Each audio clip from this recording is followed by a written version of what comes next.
Alright guys, let's get right into the materials that I used to make this fountain. I went to the dollar store and I got this cute plastic bin as the base for the fountain. I also got this tray that goes under flower pots to catch the draining water, also from the dollar store. I got some scissors and a sharp piece of metal to make holes in the plastic.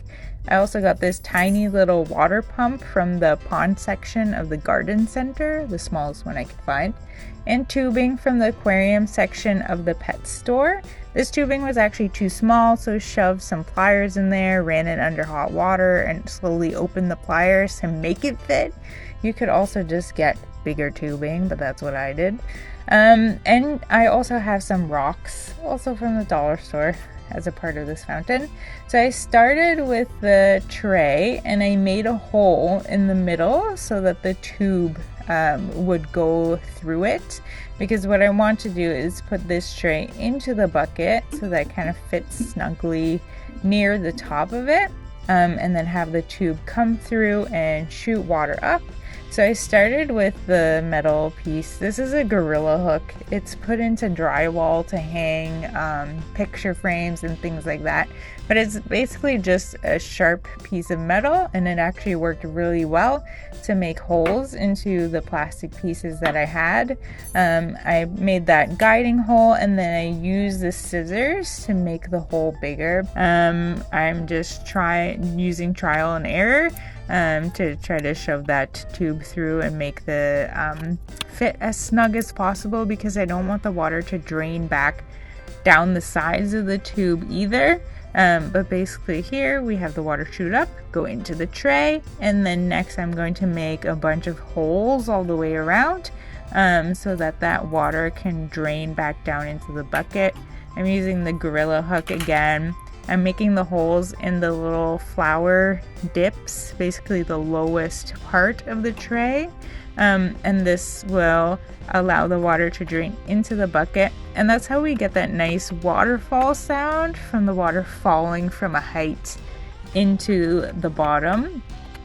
And I'm trying to make as many holes as possible so that it drains as quickly as possible, because I do not want this to flood at all. But here I show you the water goes up, goes into the holes, and drains down.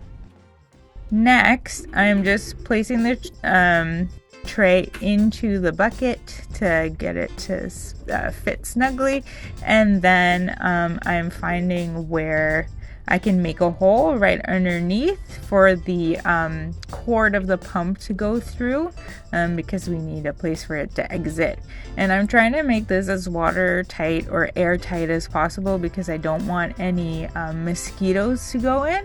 I'm not trying to make a mosquito nursery, so I'm really trying to make this as airtight as possible.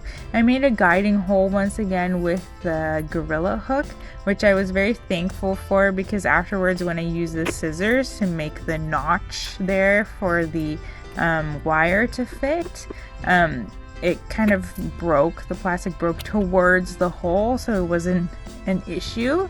But generally I think guiding holes are helpful, and it's important to think about getting plastic that's soft enough that you can cut into it without splitting, but hard enough that it can support everything that's going to go inside.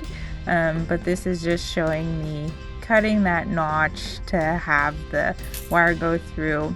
You can also see that I have cut through that silver piece at the top. I think it would have been nice if I hadn't cut through this. I didn't realize you could take it off. I think you could take it off. So if you get the same bucket as me, try to take it off and put it back in. Because next I tried to put the tray back in the top, and I did turn it on to see if it worked. And it is, the water is coming out and draining nicely, but the tray kind of would sink down. So I got this 2-liter bottle of I don't know what it was, but I cut off the top and a hole in the bottom, and I made a slit for the wire of the pump to go through, but I put that in there to support the tray from falling down. And this was really, a good way to keep the tray from kind of slowly slipping down. Now it won't stay down. As you can see, it's trying to come up, but I solved that by just throwing some rocks on there, and that kept it down nicely, and now everything fits tightly. Then I just went in and cut the top of the tubing off so that it didn't spray too high. And then I went in with some duct tape and just tape this silver thing back on. I also put some duct tape around the cord again, just keep it airtight. And as you can see here, this pump is actually pretty powerful, so I turned it down to make it a bit more manageable. But this shows why I think you should do this in the bathroom, because I definitely got water everywhere and made a complete mess. But here you can see this amount of flow is a bit more manageable, and this is the finished product. And I just show you how I put the duct tape around the wire of the water pump. You could put duct tape all the way up, but that's what I did. And that's the finished product, and I think it turned out really well, and I love it on my balcony, this mini water fountain. Alright, I also want to show some honorable mentions. This water fountain is based on Robbie and Gary Gardening Easy Hummingbird water fountain, which I'll link down below. But when I started, I made this open basin, so I used this bowl as the base of the water fountain, and then I just got super worried about mosquitoes because we were having a mosquito problem. But this is what I started off with. This, I thought it was cute, this kind of bottle, but that I just shoved the tubing in and the water came out, but it didn't make a lot of sound, so I made this little plastic star, as you can see, and put it on top to have more water falling, and then we did have a nicer sound, as you can hear. That's why you need that water falling to make this sound. That's what I kind of learned. You can see here, this is a glass jar with the bottoms open, and I glued some plastic and shoved the tube through there, and you can see the water just kind of comes up and flows down the sides. It doesn't fall down at all, so there's absolutely no sound, which I think kind of defeats the purpose. That was the whole reason I wanted a fountain on my balcony, to have that water sound, so this didn't really work.